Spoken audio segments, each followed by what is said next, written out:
Ma'asyiral muslimin yang dimuliakan Allah Subhanahu wa taala. Allah Subhanahu wa taala adalah zat yang maha rahim, penyayang. Salah satu bentuk kasih sayangnya adalah Allah menjaga kita. Dan Allah Subhanahu wa taala berfirman di dalam surah Yusuf ayat 64, "Fallahu khairun hafidha wa huwa arhamur rahimin." Maka dialah Allah penjaga terbaik bagi kita, dan dia maha penyayang di antara hamba-hambanya yang penyayang. Kita lihat pada diri kita sendiri ketika kita berada di perut ibu kita, masih dalam segumpal air mani. Siapa yang menjaga kalau bukan Allah Subhanahu wa taala? Padahal posisi segumpal mani itu belum kokoh dalam rahim seorang ibu. Makanya kita lihat kalau ada wanita hamil muda, biasanya disuruh untuk istirahat karena akan mudah keguguran, apalagi di bawah usia 4 bulan. Tetapi karena Allah Subhanahu wa taala telah memberikan penjagaan, dari segumpal mani berubah menjadi segumpal darah. Kemudian Allah jaga lagi. Dari segumpal darah Allah ganti menjadi segumpal daging, dan Allah bentuk, Allah jaga lagi. Bahkan Allah sediakan rezekinya. Kemudian setelah dia keluar dari perut ibu, kemudian menjadi bayi, Allah jaga lagi sampai dia menginjak anak-anak, remaja, dewasa, sampai seusia antum ini Allah jaga, diberikan rezeki, rumah, tempat tinggal, pekerjaan, dan begitu seterusnya. Siapa yang memberikan penjagaan ini? Allah Subhanahu wa taala. Makanya Allah mengatakan fallahu khairun hafidh. Dialah sebaik-baik penjaga kita. Kalimat hafidh di dalam ayat ini, hafidh itu ada dua macam. Ulama tafsir mengatakan, pertama hifdhu ar-riayati wal himayah, dan yang kedua hifdhul muraqabati.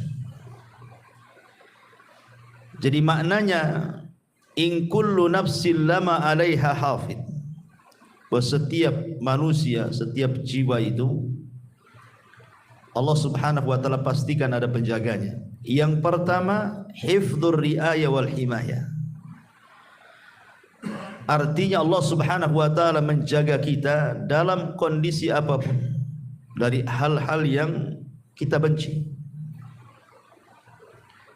Seperti umpamanya antum berjalan di jalan raya, harusnya antum ketabrak, atau mungkin antum nabrak, tidak jadi ketabrak dan tidak jadi nabrak.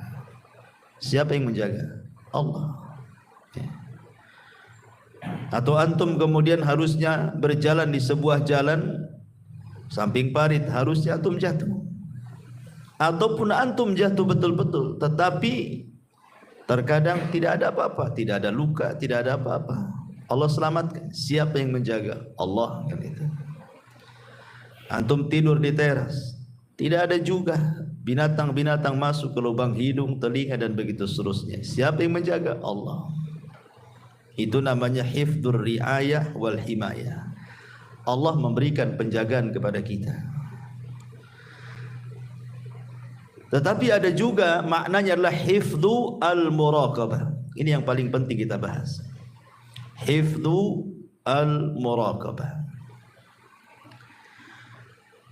Sebelum saya jelaskan hifdzul muraqabah, yang pertama saya katakan hifdzur riayah wal himayah, tadi dalilnya Allah Subhanahu wa taala mengatakan lahu muaqibatun min baini yadayhi wa min khalfihi yahfaduna min amrillah. Bagi manusia ada malaikat-malaikat yang Allah tugaskan mengikutinya bergilir-gilir, di mana di muka, di belakang, mereka menjaganya bi amrillah, atas perintah Allah. Jadi Allah memerintahkan malaikat untuk menjaga setiap manusia. Kiri, kanan, depan, belakang, atas, bawah, Allah jaga kita. Ini namanya sekali lagi adalah hifdzu ar-riayah wal himayah tadi. Adapun yang kedua, hifdzul muraqabah. Maksudnya hifdzul muraqabah itu Allah Subhanahu wa taala mengutus para malaikat-malaikat yang senantiasa muraqabah, memperhatikan kita, mencatat seluruh perkataan kita, mencatat seluruh perbuatan kita. Dan ini adalah isyarat firman Allah Subhanahu wa taala, wa inna 'alaikum lahafidin kiraman katibin. Allah Subhanahu wa taala mengatakan di dalam surah Al-Infitar, wa inna 'alaikum lahafidin. Padahal sesungguhnya bagi kamu ada malaikat-malaikat yang senantiasa mengawasimu. Kiraman katibin, yang mulia di sisi Allah dan yang senantiasa mencatat amal perbuatanmu. Imam Ahmad ibn Hanbal rahimahullahu ta'ala, ikhwan, saat dia sakit parah, dia merasakan kesakitan sehingga mengeluarkan suara menunjukkan rasa sakit dia. Kayak kita mungkin bahasa kita itu aduh gitu ya, saking sakitnya merasakan sakit sehingga mengeluarkan al-anin dalam bahasa Arab. Dalam bahasa kitanya aduh gitu ya, saking sakitnya. Tapi dia tidak mengeluarkan kata-kata. Maksudnya kata-kata yang kita kenal, aduh sakit kali, enggak gitu. Cuman kalimat aduh saja. Jadi ada muridnya di samping Imam Ahmad itu menasihati Imam Ahmad dan mengatakan, ya Imam, innal anina kaulun wal kaulu yuktab. Wahai Imam, sesungguhnya suara erungan orang sakit itu dianggap kata-kata, dan setiap kata-kata pasti dicatat. Dan Allah mengatakan, wa ma yalfidu min qaulin illa ladaihi raqibun atid. Dan tidaklah ucapan manusia kecuali dicatat oleh raqib dan atid. Langsung terdiam Imam Ahmad. Subhanallah. Ya. Padahal dia merasakan sakit luar biasa. Kalau kita bukan ngarang saja, muring-muring. Gitu ya. Imam Ahmad tidak muring-muring, artinya enggak mengeluarkan kata-kata gitu ya. Hanya adu saja. Ketika diingatkan muridnya bahwa kalimat adu adalah kalimat dan kalimat akan dicatat, langsung terdiam dia. Takut dicatat itu bagian daripada sebuah keburukan. Makanya ma'asyiral muslimin yang dimuliakan Allah Subhanahu wa taala, seseorang itu penting untuk menjaga kata-kata. Karena kalau kita melihat di masyarakat, ikhwan, ada kata-kata itu sadar ataupun tidak, entah karena kejahilan atau memang tidak tahu hukumnya, terkadang dia mengucapkan kalimat tanpa sadar bahwa kalimat itu sebenarnya perbuatan dosa. Saya akan contohkan beberapa kalimat-kalimat yang suka dibicarakan di masyarakat. Seperti umpamanya kalimat-kalimat terkejut. Saya sering mendengar itu kalimat astaga. Pernah tuh mendengar? Ada lagi ditambah astaga naga. Ada naganya pun ada. Gitu. Coba. Orang terkejut bilang astaga. Mungkin astagfirullah itu maksudnya gimana itu? Saya sering dengar itu kalimat seperti itu. Ya. Apa maksudnya? Siapa astaga ini? Disebut-sebut pula astaga. Kalau astagfirullah mungkin kan itu ya. Tapi ada juga yang kemudian maksudnya baik, tapi salah meletakkan makna. Contoh umpamanya kalimat subhanallah dengan masya Allah, ya kan? Subhanallah itu berarti maha suci Allah. Seharusnya diucapkan ketika melihat atau mendengar sebuah keburukan atau hal-hal yang tidak baik. Jadi kalau antum mendengar, melihat hal-hal yang buruk atau tidak baik, ucapkan subhanallah. Ya. Tapi kalau seandainya antum melihat sesuatu yang baik ataupun mendengar sesuatu yang indah, sesuatu yang enak didengar, maka kita akan masya Allah. Jangan pula ditukar, kan itu masyarakat tukar-tukar. Ya. Kalau lihat yang baik subhanallah katanya, bukan subhanallah, masya Allah. Mana dalilnya? Suatu ketika Nabi SAW mendekati Abu Hurairah radhiyallahu an. Abu Hurairah ini lagi junub, ya, dan dia tidak mau ke majelis Nabi, malah menjauh, pergi gitu. Jadi oleh Nabi SAW dipanggil, ada apa engkau wahai menjauh wahai Abu Hurairah? Kenapa engkau menjauh dariku? Kata Abu Hurairah. Kata Nabi SAW, kata Abu Hurairah, saya sedang junub wahai Rasul. Saya sedang junub wahai Rasul. Apa kata Rasul? Subhanallah, innal mu'min la yanjus. Wahai Abu Hurairah, subhanallah, maha suci Allah, seorang mukmin itu tidak najis. Kan Rasul melihat sesuatu yang tidak suka, Abu Hurairah pergi kan. Rasul mengatakan subhanallah, ya kan, artinya sesuatu yang kita tidak suka melihatnya atau mendengar sesuatu yang tidak suka, ucapan subhanallah. Tetapi kalau kita melihat sesuatu yang indah, pemandangan yang indah, antum lihat rumah antum yang indah, masuk kebun antum kok indah sekali, melihat kendaraan antum yang indah, maka Allah Subhanahu wa taala mengatakan dalam surah Al-Kahfi 39, walaula iddakhalta jannataka qulta ma syaa Allah la quwwata illa billah in tarani ana aqallu minka malan wa azzu nafara, malan wa walada wa azzu nafara. Dan mengapa ketika engkau memasuki kebunmu tidak mengucapkan masya Allah, la quwwata illa billah, sungguh atas kehendak Allah semua ini terwujud, ya. Tidak ada kekuatan kecuali atas pertolongan Allah, sekalipun engkau anggap harta dan keturunanmu lebih sedikit daripada diri, keturunanku lebih sedikit daripada dirimu. Ini kan juga salah letak juga kan itu. Tapi okelah, mungkin karena tidak paham. Kadang orang tertukar-tukar nih antara subhanallah dengan masya Allah. Tapi yang lebih parah tadi ucapan astaga itu apa coba? Apa artinya astaga? Siapa yang tahu? Itu bahasa apa astaga itu? Apalagi ada naganya lagi, ya, astaga naga. Tak tahu lah ada naganya. Udah naga-naga itu dah agama-agama gak jelas, ya. Mungkin nyembah naga. Tapi yang jelas bahwa kalimat-kalimat ini kan tidak boleh, teman. Kalau memang kita terkejut, lihat terkejutnya. Kalau terkejutnya melihat sesuatu yang tidak suka, ucapkan subhanallah.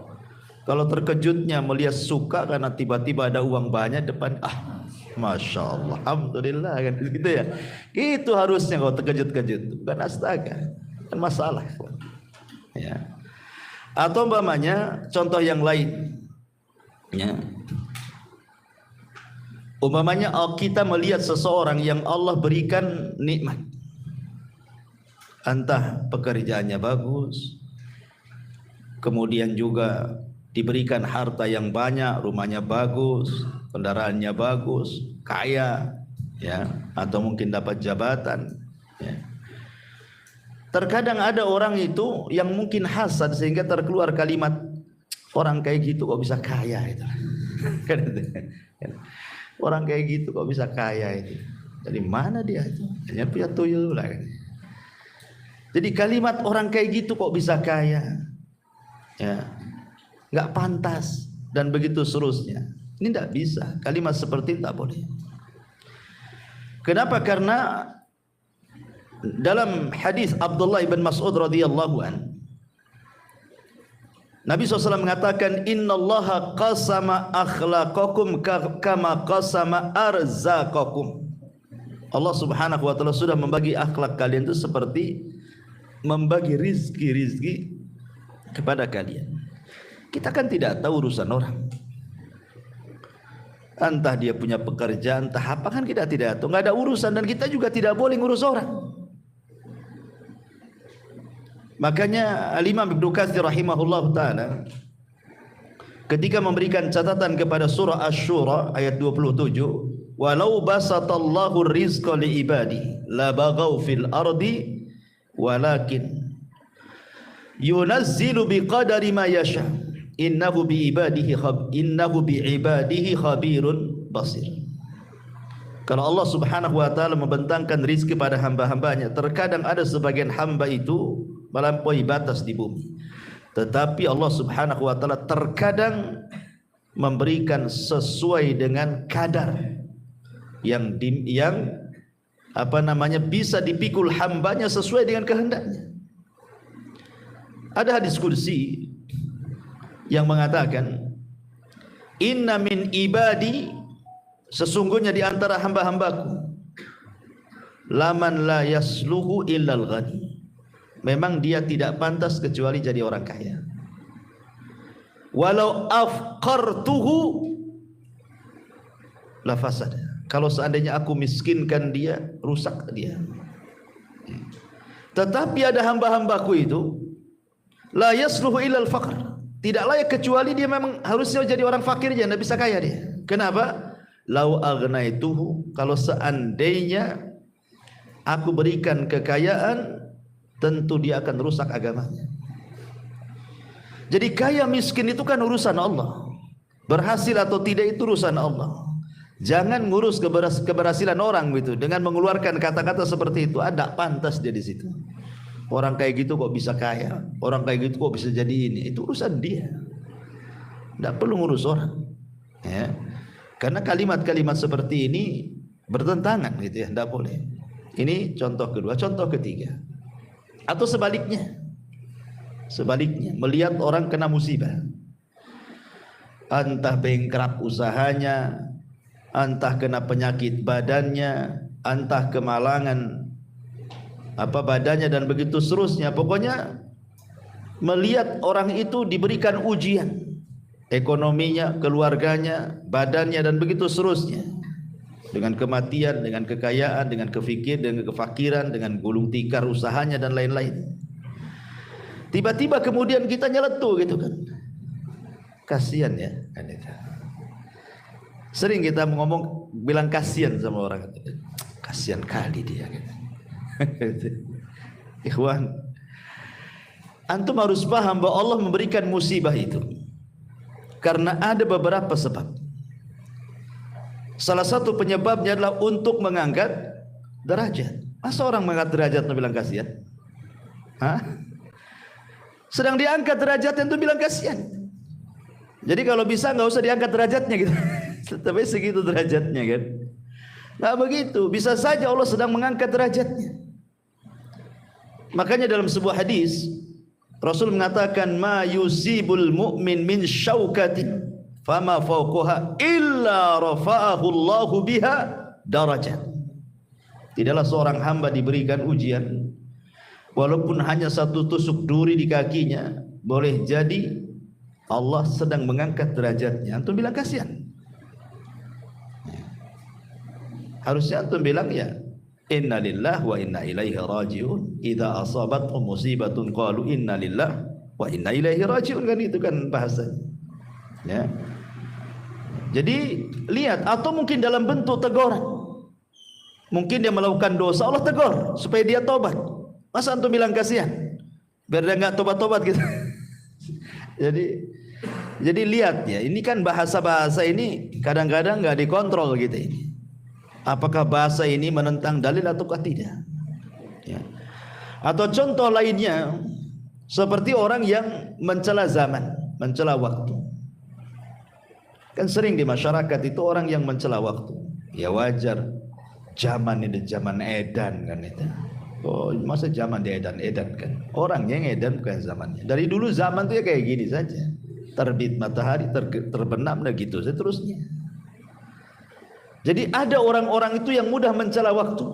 Padahal Nabi SAW mengatakan dalam sebuah hadis, la tasubbud dahra fa innama ana dahrun.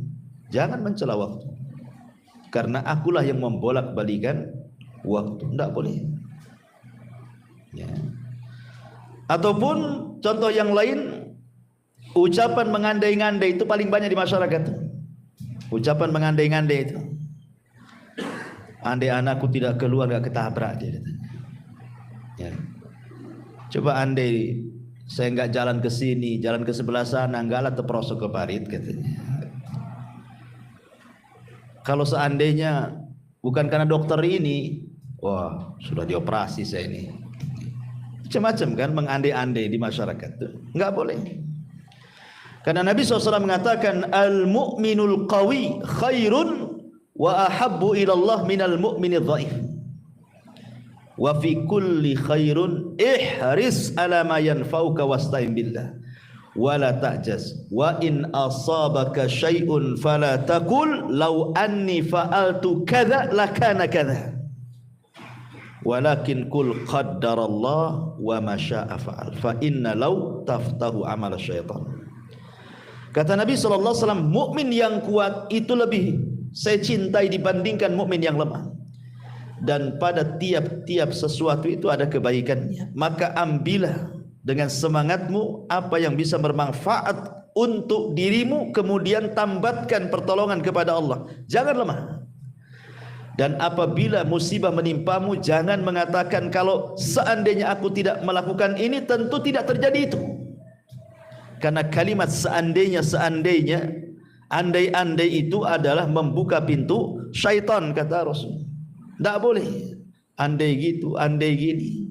Ya, jadi kalimat andai-andai itu tidak benar. Tapi yang betul katakan qaddarallahu wa ma syaa fa'al.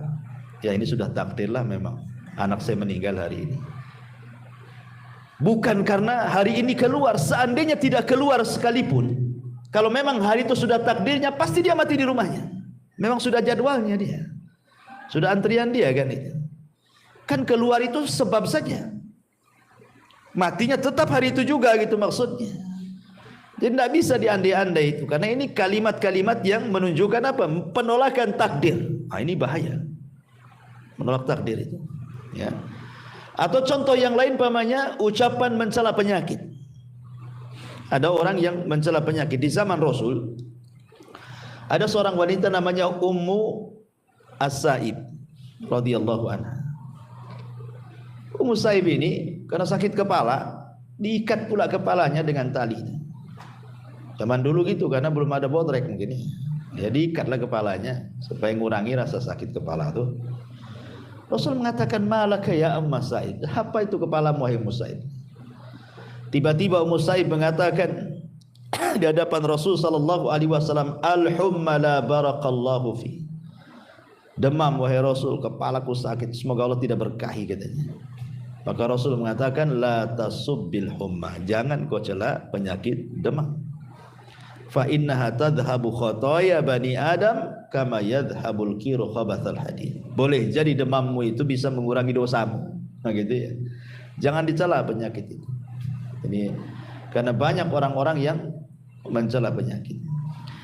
Kemudian juga merubah-rubah nama-nama Allah yang sudah jelas-jelas itu ismul nama-nama yang agung. Di masyarakat paling banyak tuh. Abdurrahman dibilang Maman, Abdullah dibilang Dullah kan itu. Apalagi itu masa coba? Enggak boleh. Nama Allah itu jangan dimain-mainkan. Kalau Abdurrahman ya Abdurrahman. Ngomong seperti itu. Ya Abdullah, Maman. Maman pula Abdurrahman jadi Maman. Coba kan. Ada nama Allah namanya Maman? Enggak ada. Masa Abdullah jadi Dullah? Pada dul. Jadi enggak boleh kita ini, itu tidak ikhtiram, su'ul adab namanya kawan. Su'ul adab kepada Allah Subhanahu wa taala. Maka dalam kitab tauhid karya Syekh Muhammad bin Abdul Wahab ada bab namanya bab ihtiram bi asma'illah, menghargai nama-nama Allah Subhanahu wa taala. Jangan itu. Di zaman Rasul itu ada orang namanya Abu Syurai. Kerjaannya tukang mengislah orang. Tukang di kabilahnya itu pokoknya kalau ada orang berselisih datang didamaikan. Ya, namanya Hani ibn Kinti. Tetapi karena dia pandai mendamaikan orang, akhirnya orang-orang menyebutnya Abul Hakam. Hakam itu artinya yang pandai memutuskan perkara. Padahal namanya Hani. Jadi orang menggelari dia sebagai Abul Hakam, bapak pemutus perkara. Jadi dia datang kepada Nabi SAW dan mengatakan, ya Rasulullah, sungguhnya kaumku kalau berselisih mereka datang kepadaku, dan aku berhasil dengan hukum yang aku terapkan mereka berdamai, kebanyakan damai. Kata Rasulullah, ma ahsana hada, alangkah indahnya perbuatan kamu. Tetapi orang ini mengatakan, kaumku menyebutnya Abul Hakam. Nah, Rasul mulai gak enak tuh. Kata Rasul, kamu punya anak berapa? 3. Siapa nama anakmu? Pertama Syuraih, yang kedua Muslim, yang ketiga Abdullah. Maka Rasul mengatakan, anta Abu Syuraih, kamu Abu Syuraih bukan Abul Hakam. Kan itu diganti sama Nabi. Ya. Kenapa demikian? Karena hakam itu milik Allah. Innallaha hakamun wa ilaihil hukmu. Allah itu hakam, semua hukum kembali kepada Allah. Jadi itu saja disalahkan, apalagi mempermainkan nama tuh. Abdurrahman jadi Maman. Bahaya lagi. Bilang ya Abdurrahman, ya Abdullah, kan gitu. Ini kan kalimat-kalimat di masyarakat kan enteng saja ngomong kayak gitu. Anda sedang tidak beradab dengan Allah tuh. Hati-hati dicatat setiap ucapan kita itu. Ya. Atau ada sebagian ya mungkin praktisi-praktisi kesehatan, dokter-dokter yang lainnya, ya kadang-kadang lagi ngobati pasien gitu kan. Ya mudah-mudahan kami upayakan, sisanya kita kembalikan kepada Allah. Masa Allah dikasih sisa pula. Sisanya kepada Allah kan. Ya kami upayakanlah mudah-mudahan sembuh. Ya sisanya kepada Allah katanya. Saya dengar kalimat kayak gini. Ikhwan, ya. Masa Allah dikasih sisa? Nggak bisa. Karena Allah Subhanahu wa taala mengatakan dalam Al-Qur'an, "Qul innal amra kullahu lillah." Semua urusan itu milik Allah, dari awal sampai akhir. Bukan urusan kita. Kalau mungkin bahasanya ya kami usahakan, tapi semua ini tergantung Allah. Nah, itu mungkin agak benar bahasanya. Tapi kalau disisain itu, nah itu nggak benar tuh kalimat sisa. Nah, sisanya saya kembalikan kepada Allah. Saya seolah-olah apa? Dia yang banyak, Allah yang sisa kan itu ya. Nah, ini kan suul adab juga ya, nggak boleh ngomong begitu. Dicatat tuh malaikat raqib atid. Ya. Atau umpamanya kalimat yang lain juga seperti di zaman Rasul ada orang yang datang kepada Rasul, Masya Allah wa sya'a wa syi'ta. Masya Allah wa syi'ta. Atas kehendak Allah dan kamu. Kata Rasul, jangan. Kalimat itu tidak benar. Katakan Masya Allah wahdah. Katakan atas kehendak Allah saja. Jangan bawa-bawa aku katanya.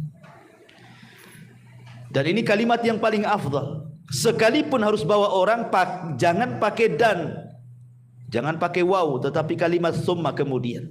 Kalau bukan karena Allah kemudian, nah itu nggak apa-apa.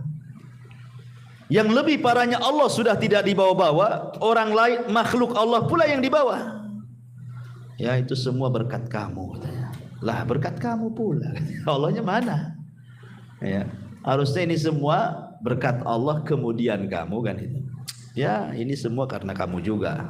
Nggak boleh kalimat seperti itu. Itu syirik asghar. Walaupun hatinya yakin Allah semua berkehendak. Tapi dalam Islam itu ucapan orang dijaga. Ya. Wa in kullu nafsin lama 'alaiha hafid. Ada penjaganya, ada yang catat loh. Jangan sembarang ngomong itu. Makanya ada hadis Nabi SAW mengatakan, wa innal 'abda la yatakallamu bil kalimati la yulkilaha balan min sakhatillah yahwi sahibuha fi nari jahannam ab'ad ma bainal masyriqi wal maghrib. Ada seorang hamba itu ikhwan, kata Nabi, mengucapkan satu kalimat tanpa sadar diucapkan. Tanpa sadar. Seperti orang yang latah itu kan tanpa sadar tuh. Kaget jangkrik katanya. Orang kaget kok ngomong jangkrik atau ngomong apa. Kadang-kadang yang kotor ada juga tuh. Saya pernah mendengar tuh orang kaget yang diucapkan itu naudzubillah kemaluan orang. Diucapkan pula itu lagi. Setiap dia kaget itu pula yang diucapkan. Lihat kata Nabi, terkadang ada seorang hamba mengucapkan satu kalimat tanpa sadar. Nah, itulah orang kafir itu nggak sadar tuh. Toto ngomong saja kan. Rupanya kalimat itu membuat Allah murka. Apa yang terjadi? Cukup dengan satu kalimat itu Allah masukkan ke dalam jahanam yang jauhnya lebih jauh dibandingkan jarak barat dan timur. Nah, ngeri kan? Makanya hati-hati dalam mengucapkan kalimat ini. Atau mungkin di masyarakat juga ada yang ngomong gini, saya haramkan dia nginjak rumahku katanya. Mungkin berselisih. Awas saja, saya haramkan, tidak boleh nginjak lagi di rumah saya katanya. Nah, bisa kawan antum haram-haramkan. Haram halal itu urusan Allah. Kecuali antum melihat dosa.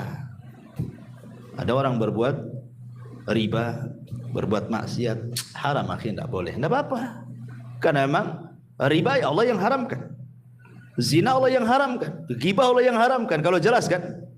Lah antum berselisih, antum ngomong saya haramkan dia masuk ke rumah saya. Emangnya Allah mengharamkan masuk ke rumah antum? Tidak bisa. Makanya Allah Subhanahu wa taala katakan dalam Al-Qur'an, "Wala taqulu lima tasifu alsinatikum al-kadhiba hadza halalun wa hadza haram." Tidak boleh mengatakan ini halal ini haram, itu urusan Allah. Allah lah yang mengharamkan, Allah lah yang menghalalkan. Makanya Nabi SAW saja ketika dia berjanji untuk tidak minum madu gara-gara dia melihat kecemburuan Aisyah dan Hafsah ketika dia mampir di rumah Zainab, dia minum madu. Cemburulah Aisyah dan Hafsah ini dan mengatakan, Rasul kayaknya kamu sudah makan buah yang makanan yang bau tapi enak, tapi bau. Ya. Kata Rasul, tidak, aku minum madu. Oh, enggak wahai Rasul. Sepakat pula Aisyah dan Hafsah ini karena cemburu. Akhirnya Rasul mengatakan, ya kalau gitu saya tidak akan minum madu selamanya, kata Rasul. Turun ayat, ya ayuhan nabi lima tuharrimu ma ahallallahu lak tabtaghi mardata azwaji. Nabi, jangan kau haramkan sesuatu yang Allah halalkan hanya mencari keridhaan istrimu, katanya Allah. Jadi urusan halal haram itu urusan Allah. Tiba-tiba antum mengatakan saya haramkan dia masuk ke rumah saya.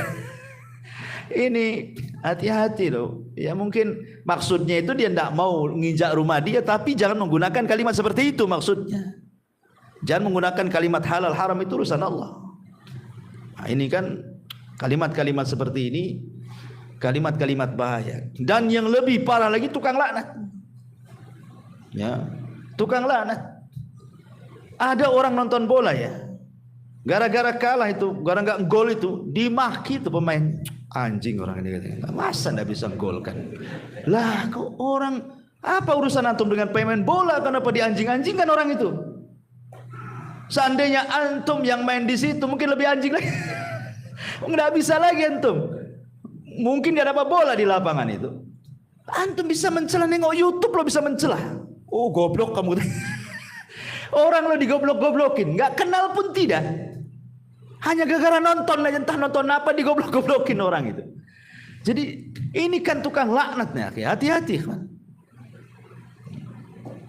Kadang-kadang mungkin dululah seandainya kita ini pernah jahiliyah suka mengucapkan kalimat bertobat, itu kalimat laknat. Nabi SAW sampai mengancam, la yakununa al-la'anuna syufa'a yaumal qiyamah wala syuhada yaumal qiyamah. Tukang laknat itu tidak akan dapat syafaat, bahkan tidak jadi saksi pada hari kiamat. Diancam dengan enggak dapat apa-apa loh ya. Makanya di sini Allah Subhanahu wa taala mengatakan bahwa di antara makna hafid adalah hifdzul muraqabah. Artinya Allah mengutus malaikat-malaikat itu yang menjaga kita dengan cara mencatat. Semua kata-kata kita dicatat. Tidak ada satupun kata-kata yang keluar kecuali dicatat. Sehingga ulama mengatakan kata-kata manusia itu ada 3. Ada yang terkandung dosa secara mutlak, ada yang terkandung pahala secara mutlak, ada yang tidak terkandung dosa dan juga pahala. Tiga-tiganya dicatat kata para ulama. Baik yang mengandung dosa secara mutlak dicatat, mengandung pahala secara mutlak dicatat, ataupun yang tidak mengandung dua-duanya dicatat. Tapi apakah kemudian tiga-tiganya dihisab? Wallahu a'lam. Ada yang mengatakan yang dihisab adalah yang kata-katanya mengandung pahala secara mutlak dan yang mengandung dosa secara mutlak. Yang tidak mengandung pahala dosa tidak dihisab. Ada yang mengatakan tiga-tiga dihisab. Naudzubillah. Jadi makanya dari sini penting seseorang itu untuk menjaga lisan. Makanya ulama mengatakan salah satu obat supaya kita bisa menjaga lisan itu, maksudnya untuk mengeluarkan kata-kata yang jelek akhirnya dicatat keburukan. Karena kata-kata itu apalagi dalam bentuk tulisan, ikhwan, dan tulisan itu sudah menyebar, sulit untuk ditarik, sulit. Ya, kata-kata baik lisan ataupun tulisan kalau sudah menyebar, macam mana antum menariknya coba? Antum gibai orang di depan orang, orang ini akhirnya ngikuti menukilkan perkataan antum kepada orang, akhirnya orang itu menukilkan perkataan dia dari kita, terus kemana-mana kan? Siapa yang bisa menarik kata-kata itu coba? Atau tulisan, copy paste share, sama share, gimana cara narinya? Walaupun di akun antum sudah antum hapus, tak bisa. Makanya pada hari kiamat dalam surah Yasin Allah mengatakan, yauma nakhtimu ala afwahihim wa tukallimuna aydihim wa tashhadu arjuluhum. Di hari di mana lisan terkunci, tangan pula bicara, kaki pula jadi saksi. Ya. Maka yang pertama kata para ulama, biasakan al-haya'u minallah wa min ibadillah. Tanamkan sifat malu dari Allah dan dari hamba-hambanya. Malu. Karena perkataan yang turun temurun dari para nabi itu, apa kata Rasulullah? Illam tastahi fasna ma syi'ta. Kalau engkau tidak punya rasa malu, lakukan, ucapkan sesuka kamu. Maka tanamkan rasa malu. Yang kedua, al khaufu minallah. Tanamkan rasa takut bahwa semua akan dibalas, semua ada catatannya, semua ada hisabnya, semua ada balasannya. Semua. Seorang bertasbih, subhanallah, subhanallah, alhamdulillah, alhamdulillah, la ilaha illallah. Lihat tujuannya. Karena ini dicatat. Kalau tujuan antum beribadah, berzikir kepada Allah Subhanahu wa taala, dapat pahala. Tapi kalau umpamanya tujuannya hanya takabur, ijab, menyombongkan diri saja, semua pun akan dicatat. Walaupun sama-sama ucapannya loh, sama-sama tasbih, tahmid, takbir, itu kan ucapan bagus sebenarnya, itu kan zikir gitu ya. Tapi itu saja dilihat siapa pengucapnya coba. Abdullah bin Mas'ud radhiyallahu anhu suatu ketika diajak oleh Abu Musa al-Ash'ari masuk ke sebuah masjid. Di masjid itu banyak halaqah, memutar. Kemudian bawa batu, tasbih sekian kali dihitung pakai batu 100 kali, takbir 100 kali, ini 100 kali, nanti dipindah lagi batunya ke sebelahnya, begitu terus. Kata Abdullah bin Mas'ud ini, kalian ini apa? Lihat loh Nabi, pakaiannya aja masih bagus, belum robek, bencananya nggak ada yang pecah. Kenapa kalian melakukan yang tidak diajarkan Nabi? Apakah kalian lebih berpetunjuk daripada agama Nabi? Ataukah sengaja kalian membuka pintu kesesatan? Syahidnya kata Abdullah bin Mas'ud, uddu sayyiatikum wa ana dhaminun alla yadhi'a min hasanatikum. Hitung kesalahan kalian dan saya jamin kebaikan kalian tidak akan hilang. Kenapa disuruh menghitung kesalahan coba? Tidak menghitung kebaikan. Kenapa kalimatnya hitung kebaikan kalian? Ya, kenapa hitung kesalahan kalian? Saya jamin kebaikan kalian tidak akan hilang. Hitung kesalahan kalian. Karena kesalahan itu biasanya mudah diingat. Dan kebaikan itu kadang-kadang kita tidak tahu karena pahala kebaikan itu kan dilipat gandakan. Kita susah menghitungnya. Tetapi dosa itu satu dosa satu maksiat satu dosa kan gitu. Kalau pahala ini kadang-kadang satu pahala satu amalan soleh berlipat ganda kan pahalanya. Seperti sabar. Tidak jelas berapa nominal pahala orang sabar itu. Bagaimana cara ngitungnya? Ya. Tapi kalau perbuatan maksiat kan jelas tuh. Satu maksiat satu dosa kan gitu ya. Dan begitu seterusnya. Kecuali syirik menggugurkan semua amalan dia kan gitu. Tapi lihat bagaimana di sini. Mereka kan zahirnya bagus kan, tasbih, tahlil, takbir, baca sekian kan. Sampai-sampai mereka juga mengatakan, ya Aba Abdurrahman, ma nuridu ilal khair. Wahai Aba Abdurrahman, kunyanya Abdullah bin Mas'ud, kami tidak menghendaki kecuali kebaikan loh di sini. Apa kata Abdullah bin Mas'ud? Kam min muridil khairilan yusibah. Berapa banyak orang-orang yang menghendaki kebaikan gak dapat pahala katanya. Tidak semua sesuatu yang dianggap baik itu benar. Nah, jadi harus baik dan benar. Baik, ikhlas, benar mencontoh Nabi, itu maksudnya begitu. Ya. Jadi tasbih itu tidak usah dihitung-hitung. Tasbih aja lah kan gitu ya. Kecuali memang ada syariatnya, seperti setelah sholat kan ada hitungannya tuh. Sekian kali tasbih 33, takbir 33, tahmid 33, genapkan dengan la ilaha illallah wahdahu la syarikalah kan. Atau umpamanya siapa yang membaca subhanallah bihamdi 100 kali dalam sehari semalam, maka akan dihapuskan dosanya walaupun seperti buih di lautan. Adalah perkara-perkara yang memang di sana disunahkan untuk dihitung kan gitu. Tapi kalau zikir mutlak, sudah antum zikir aja lah, enggak usah dihitung-hitung. Sebab kalau menghitung-hitung ibadah itu biasanya cenderung i'jab li nafsi, cenderung ingin membanggakan dirinya. Saya sudah sholat sekian kali, saya sudah puasa sekian kali, sudah haji, sudah sedekah sekian. Kalau orang menghitung itu cenderung seperti itu. Tapi kalau orang tidak menghitung, ya sudahlah, tidak tahu berapa lah saya tasbih itu berapa kali, nggak tahu saya. Mau bangga dengan apa kan itu? Karena Allah itu hanya melihat hati bukan bilangan. Allah itu hanya melihat hati bukan bilangan. Ya. Tetapi syahidnya di sini, walaupun ucapannya sama, tasbih, tahlil, takbir, dicatat juga kan? Tapi tidak satu catatan, lihat kepada niat kan? Kalau niatnya hanya untuk i'jab saja, membanggakan diri, lain catatannya.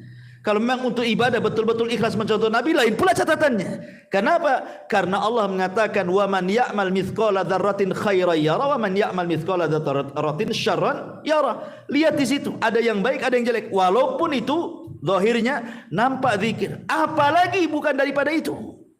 Seperti yang contohkan tadi, ucapan-ucapan di masyarakat itu. Ya. Maka dari sini ma'asyiral muslimin yang dimuliakan Allah Azza wa Jalla, biasakan takut. Ya, yang kedua, langkah kedua al-khaufu minallah. Sehingga dengan rasa takut mendorong tidak sembarang mengucapkan sesuatu. Yang ketiga, sibukkan dengan perkara-perkara yang manfaat untuk akhirat. Supaya kita tidak mudah ngomong macam-macam, sibukkan dengan perkara lain. Umpamanya ini satu ruangan nih, maaf ibu-ibu ya, kawan lagi gibah nih, kita mau keluar pula dari situ, malas gitu ya, segan, gak enak, ya sudah sibukkan aja zikir bu, biar orang itu gibah, ibu zikir lah. Nah, kemudian yang keempat, isti'mal uslub al-kina yati badal tasrih bi alfadil badi'ati allati takhullu bil haya. Atau kalau seandainya kita bisa membuat bahasa-bahasa kinayah, bahasa-bahasa yang lebih halus lagi gitu loh bahasa. Kita itu ingin marah, bisa saja kita mengatakan umpamanya dengan kalimat-kalimat yang kasar, tetapi kan dalam uslub bahasa kita di daerah-daerah masing-masing itu kan ada bahasa-bahasa yang kasar sekali, ada yang di bawahnya kasar, ada yang sedang, ada yang halus sekali, dan begitu kan setiap daerah kan ada tuh. Mestilah semua ada. Saya orang Sunda saja ada. Ya, satu kalimat itu ada yang kalau diucapkan kasar. Ya. Ada halus padahal itu juga yang diucapkannya kan. Kan kita bisa milih kata gitu maksudnya. Bukan saklek gitu ya. Kemudian juga kata para ulama mujalasatul akhyar wa musahabatus salihin. Berkawan dengan orang-orang baik yang omongannya baik, insya Allah akan sama dengan omongan dia itu. Sebab kalau berkawan dengan orang yang omongannya jelek, ibu nih berkawan dengan orang-orang gibah, pasti ikut gibah tuh. Ibu berkawan dengan orang-orang yang tidak suka gibah, lama-lama gak suka gibah juga. Nah, tergantung kawannya. Dan yang keempat mungkin belajar diam lah kan gitu. Daripada ngomong berdosa bagus diam. Kata Nabi SAW, fal yakul khairan aw liyasmut. Kembali di sini Allah mengatakan in kullu nafsin lama 'alaiha hafid. Jadi hafid yang pertama maksudnya hifdzur riayah wal himayah. Allah menjaga secara umum sesuatu yang manusia tidak suka. Ya, celaka kan tidak suka. Ini itu umpamanya antum sakit, minum obat sembuh. Siapa yang menyembuhkan? Allah. Apa gunanya disembuhkan? Menjaga antum. Supaya antum bisa kerja lagi, bisa ngurus keluarga lagi, bisa ibadah lagi. Allah yang jaga. Ya. Atau hifdzul muraqabah. Allah utus malaikat-malaikat itu yang betul-betul mengawasi kita. Wa inna 'alaikum lahafidin. Siapa hafidin? Kiraman katibin, yang mencatat. Jadi setiap amal kita dicatat dan dijaga catatannya, setiap ucapan kita dijaga dan dicatat, sehingga amal dan perbuatan inilah yang sebagai bukti kita di hadapan Allah Subhanahu wa taala. Bahwa inilah saya sudah banyak berzikir, banyak melakukan amal soleh ini ya Rob ini. Makanya dengan bangganya nanti pada hari kiamat, orang-orang yang mampu mengambil dengan tangan kanannya catatannya apa? Ha umuqra'u kitabiyah. Lihat catatanku katanya. Bangga dia. Tapi orang-orang yang mengambil tangan kirinya nggak mau dipegang, maunya dilempar aja tuh. Karena dia tahu isi catatannya apa. Ya. Jadi hifdzu al-muraqabah. Dan ingat, Allah Subhanahu wa taala akan lebih menjaga lagi kepada orang-orang yang beriman. Ibrahim alaihi salatu wassalam ketika dia lempar ke dalam api, tidak ada apa-apa, tidak terbakar, tidak ada apa-apa kan. Kenapa? Karena dia menyandarkan penjagaan kepada Allah. Hasbunallah wa ni'mal wakil. Ketika Ibrahim mengucapkan kalimat ini, datang perintah dari langit, "Qul ya naru kuni bardan wa salaman ala Ibrahim." Ibrahim pun tidak terbakar. Fallahu khairun hafidha wa huwa arhamur rahimin. Allah sebaik-baik penjaga. Ya. Artinya bahwa semakin kita lebih dekat kepada Allah, lebih beriman kepada Allah, berarti penjagaan Allah semakin kuat kepada kita. Ini diantara tafsiran dari in kullu nafsin lama alaiha hafid. Ya, saya kira cukuplah satu ayat saja. Iya, ini sudah keringatan pula sini. Tadi kedinginan.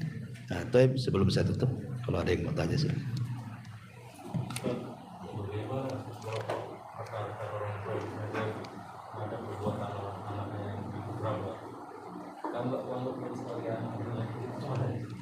Nggak boleh, ya. Ya kadang ucapan orang tua itu mungkin saking marahnya, akhirnya kemudian mengingkari anaknya. Kamu itu bukan anakku katanya. Oh itu anaknya kok. Wah bukan anaknya pula. Emang udah tes DNA apa? Ya.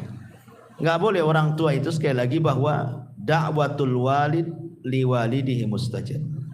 Doa orang tua kepada anak itu mustajab. Ingat cerita Jures. Dia sedang sholat sunnah, bukan sedang kerja, bukan karena nakal. Dia sedang sholat sunnah, dipanggil sama ibunya. Akhirnya tak mau pula dia datang kepada panggilan ibunya. Alasannya apa? Pusing Jures. Saya lagi sholat nih. Ini hak Allah. Satu sisi ibu pula manggil, ada pula hak orang tua. Nimbang. Nggak benar lah, hak Allah lebih saya utamakan. Tetap dia sholat. Padahal secara hukum dibatalkan sholatnya karena panggilan orang tua itu wajib, sholat sunnahnya sunnah sana. Sunnah saja kan, al wajib lebih dahulukan dibandingkan yang sunnah kan itu. Tapi Jures karena dia tidak tahu ilmunya, sampai ibadah terus karena Jures itu sholat terus dia, tidak berhenti sholatnya. Akhirnya lain waktu ibunya manggil sholat lagi, tetap aja dia dengan sholatnya. Kesempatan lain sholat lagi, dipanggil lagi, marahlah ibunya. Akhirnya ibunya berdoa, ya Allah jangan kau wafatkan anakku si Jures sampai kau pertemukan dengan pelacur katanya. Terlontar kalimat seperti itu. Ikhwan, ya zalim kepada orang saja, menyakiti orang, kalau dia sampai berdoa kepada Allah mustajab. Apalagi sama orang tua. Sampai seorang saya bercerita, ada seorang dokter. Dokter ini paling hebat di mustasfa, di rumah sakit itu udah paling hebat. Sudah mengeluarkan karya-karya. Pokoknya ilmunya paling hebat lah di rumah sakit. Di antara rekan-rekannya itu. Sehingga dia sombong. Akhirnya kemudian dia suka menyakiti hati rekannya dengan kalimat-kalimat yang kasar. Akhirnya rekan ini merasa sakit hati. Tiba-tiba dia berdoa kepada Allah Azza wa Jalla, orang yang disakiti ini. Tengah malam, sepertiga malam dia menengadahkan tangan ke ya Allah. Sebagaimana kau berikan dokter itu kecerdasan karena kedua matanya. Orang cerdas karena banyak baca kan itu. Sebagaimana kau berikan kecerdasan kepada dokter itu dengan kedua matanya, ya Allah butakan matanya. Akhirnya Allah mustajab doanya. Beberapa waktu kemudian entah kenapa matanya sakit, kemudian diobati sampai dioperasi gak tertolong, buta lah mata dokter itu. Buta. Ini doa mustajab kan, orang yang zalim. Akhirnya pulang buta. Awalnya istrinya yang mau merawat dia, namanya suaminya, sehari, 2 hari, setahun, 2 tahun, 3 tahun, 4 tahun. Lama-lama bosan juga istrinya. Apalagi uangnya habis karena untuk perawatan suaminya. Buta, orang buta nggak bisa kemana-mana. Ya. Akhirnya kemudian istrinya mulai datang setan ngasih was-was, disuruh dibuang ke panti jompo. Sudah tua, dibuang ke panti jompo suami yang buta. Akhirnya udah lama-lama di panti jompo, minta cerai, habis dunianya. Jadi suatu ketika dia sedang berjalan, ketemulah rekan sesama dokter. Zaman dulu dia masih di atas angin itu. Kemudian rekan dokternya mengatakan, wahai dok, kira-kira kalau seandainya Allah berikan sesuatu kepadamu, apa yang kau hayalkan? Kata dokter, demi Allah, seandainya aku tidak diberikan kecerdasan, tidak diberikan karya, jadi orang awam saja tidak apa-apa, tapi Allah berikan pandangan mata kepada aku. Hanya minta itu saja. Gak apa-apa aku bodoh kayak orang-orang awam, tidak perlu jadi dokter, jarang, gak apa-apa. Yang penting aku bisa melihat, katanya. Ya kan? Nah, apalagi ini Jurayj ini kan cerita orang tua ini. Orang tua disakiti, kawan. Ya betul-betul didatangkan pelacur akhirnya kan menggoda Jurayj. Sampai akhirnya pelacurnya berzina dengan penggembala, hamil, melahirkan, dituduh pula si Jurayj yang menghamili. Digempur tempat ibadahnya, hampir dibunuh si Jurayj. Kalau bukan karena Allah menjaga Jurayj ini. Sebelum dibunuh dia mengatakan, kembalikan tuh si bayi-bayi yang kau tuduhkan tuh anakku, katanya. Cubit. Dicubit akhirnya. Man abuk, siapa bapakmu?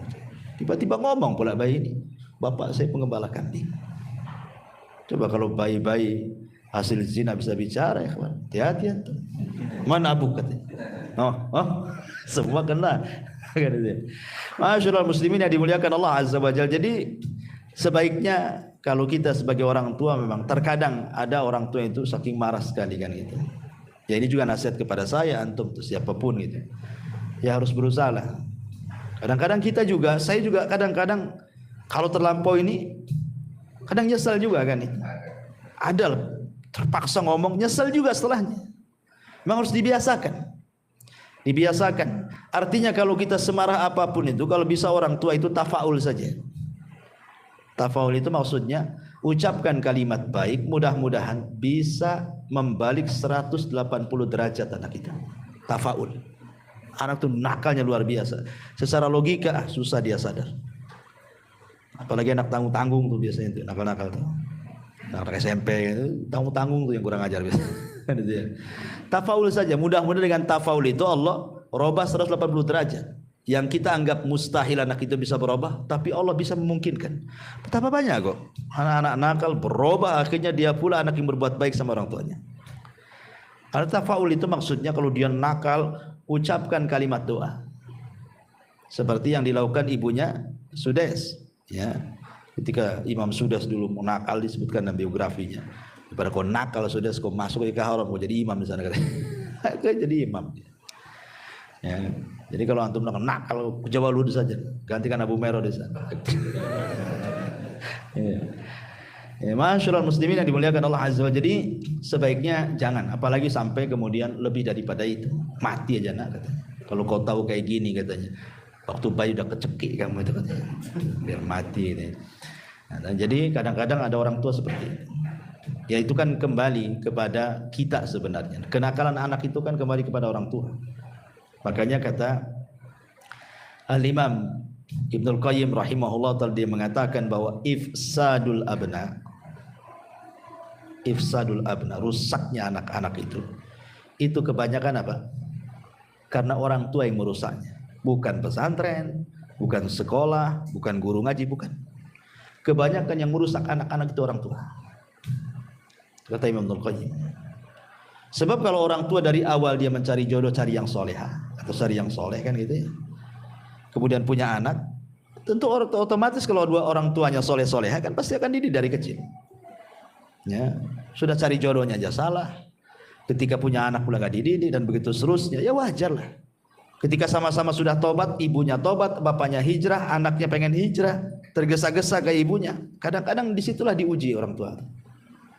Dulu ketika masih awam tak ada gini gitu. Karena hidupnya umum seperti masyarakat, ya ndak sholat, ya ndak puasa, ya ndak apa, kuliner sana sini gitu, senang-senang. Sekali ngaji hijrah dua-duanya, pengenlah nari anak-anaknya juga. Iya, orang tua sudah dewasa, senang dia mikir. Istri diajak mau saja kan gitu. Sekali anak yang belum siap, dia ajak, murka dia. Yang biasa main sana sini dilarang, jangan main, pulang. Ribut ya kan sama orang tuanya. Ya. Sampai saya itu macam-macam itu kasus di Jabalut, anak-anak itu. Kadang-kadang kasihan orang tua, diuji betul sama anaknya. Ya memang begitulah, kadang-kadang kodrat anak itu jadi fitnah jadinya kan. Ya. Wallahu a'lam. Baik, saya kira cukup.